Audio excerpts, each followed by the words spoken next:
Let's talk about managing your emotions and aging.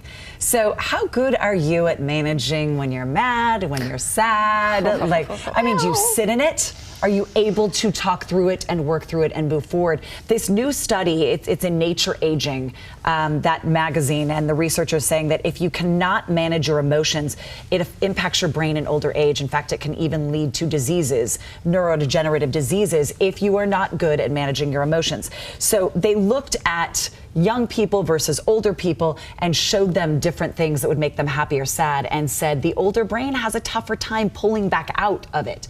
So if there's a way when you are young that you can develop skills that help you manage and move forward, it will help your brain as you age. That's interesting. So the older the brain is, the harder the harder time it's having. Is that what you're saying? They say that we tend, as we get older, and I think this is true, to look forward more to, okay, rather than live in the moment, we're thinking 5 years ahead, 10 years ahead, and you're planning, and then your brain can kind of sometimes get stuck in what am I doing next? And so you're sitting in maybe the down or the depression a little bit longer than maybe getting out, and that shows a little bit of resilience. If you can be more resilient, and we all need those tools from time to time. And it's interesting the impact that has on your brain. Down the road. Exactly. So if you're thinking, I'm sad, but it's okay, everyone gets sad.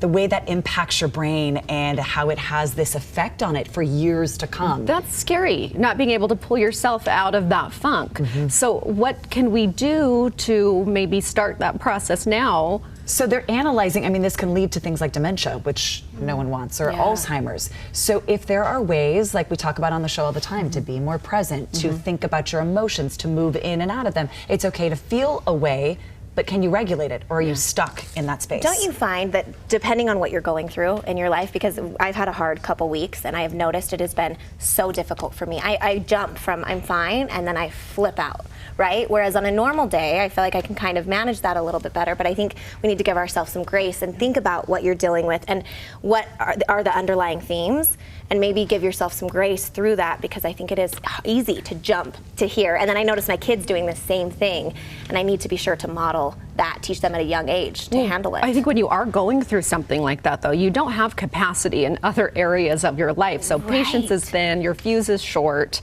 So it's hard. Again, you have to learn, I think, whatever you need, self-regulating tips and tricks or therapy or certain exercises to try to handle it. Ray shared something on the show, it was like last week or the week before, that you said one of these gentlemen said his line, he has a line that snaps him out of his head spinning, and it is back to reality. And I think about that, like when we go forward and back and worry, sometimes you just need to go back to reality, back to right now. Those three words, back to reality. I like that. Because sometimes we do spin and not necessarily there is any truth to why we're spinning.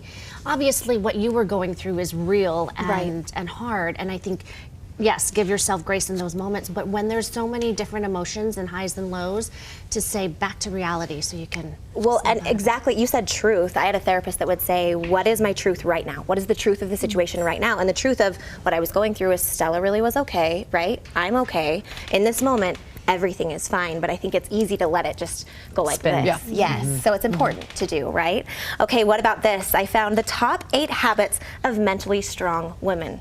Speaking of, you know, trying to get yourself out of those funks, these are some things that we can do, and I loved this. The very first one that they say these women do, they practice radical self-acceptance. It's easy to love our best bits, but hard to love those parts of us that we may not be that proud of. Through this, we may not always find self-love, but we can at least strive for acceptance. It's okay to want to better ourselves. In fact, it's admirable if you're able to be truthful with yourself. The next one, they watch out for the critical voice inside that seeks to tear them down. The enemy within that can be the most destructive. This made me think of, my daughter and I often talk of, you know, the dark side on your shoulder, and then there's a light side. And I feel like, I don't know if you guys can relate, but oftentimes I think I have these voices. There's one that's, who are you to do it? Why would you do that? Da-da-da-da-da, the one that tears you down. And the one that's there to kind of build you up. And I think I'm always trying to teach my kids, just look at this one and tell it to be quiet. Just calm this one down and then pay attention to this voice. So when I read that, I loved that, because I think it's hard as women to really shut that voice down. but I think it's so important and crucial to teach them, especially when they're young, right? Can you guys relate to that at all? And I also love that word radical, because we're so Yes. used to a certain way of thinking and telling and self-talk, when radical really is a normal, more positive thing to do. 100%. They feed themselves loving thoughts. Often it's not enough to simply question the negative thoughts. They have to feed loving thoughts. I heard of this experiment. This is actually a science experiment that some kids did, where they put rice in some water, and for 2 weeks they let this rice sit. One of the jars, they spoke negative, horrible things to this jar. The next one, they said positive things, and they said that this one, can you imagine what color it was in 2 weeks? I've seen this online, and the black and difference green? is Black and mind-blowing. yucky. I Yeah. mean, honestly, I know. Look, I'm like, Nisha, does that sound No, because woo-woo? I've tried it with my plants. It And doesn't work. some have said, okay, I got you. And the others are like, actually, I'm still not going to hang here. So I think sometimes people, they think there's no way that can work. But I'm telling you, it really does make a difference, right? Just the positive rather than the negative. And I love this one. We'll go with this. This will be our last one. But they don't play victim. They take responsibility for themselves. And if you live in that victim, that realm, you're never going to make progress. Yep. I think that you can give yourself a moment Yes. to be, oh, poor me, bummed that this happened, whatever it is. And I mean, this is just, a very small scale depending on what you're going through. I think you can sit in that for a second. But then it's so empowering to move away from that, to find ways to make yourself empowered and to not give up your power and be a helpless victim. Well, and to take responsibility. This was my part in this, and this is what I did wrong and what I can do better, right? Because you can always control that. You can only control yourself. This goes right in line with what you're talking about, authenticity.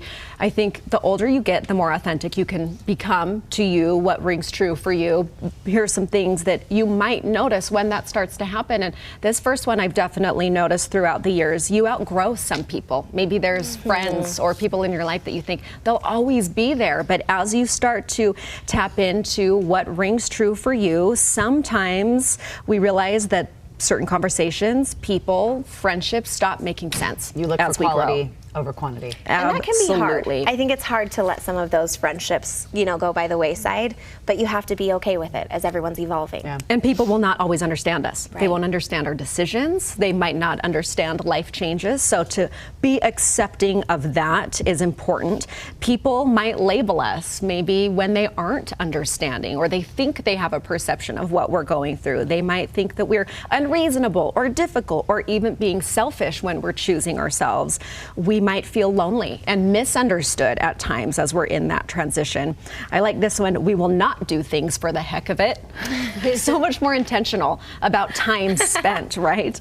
We might have fewer people in our life who are close to us. What you just said, it's all about quantity or quality over that quantity of just having friends for the sake of having friends. We might have to make some tough decisions that might not be approved by others. And that's the thing too, knowing that you are the only one who can say what's right for you. And other people might have an opinion, but your life doesn't have to make sense to anybody else but you.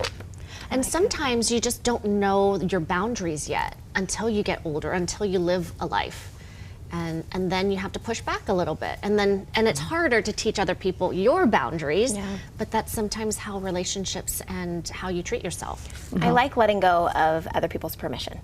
Right? You don't need other people's permission to do X, Y, and Z and to act that way, right? And I think for a long time, I don't know, I believed that was part of it, maybe the culture that I grew up in, but I think that was really empowering to start to believe I don't need that permission. I think when you chase it, you eventually realize you'll never get to it. Right. Other people's thoughts for you and about you, you can never please everyone all the time. Yes. But you do have to chase that sometimes for a minute to learn. And then you find that authenticity. And you're right, some things have to fall by the wayside when you find it. Yeah. This is why I think getting older is cool. And the more life experience, the more you tap into that truth. I like it.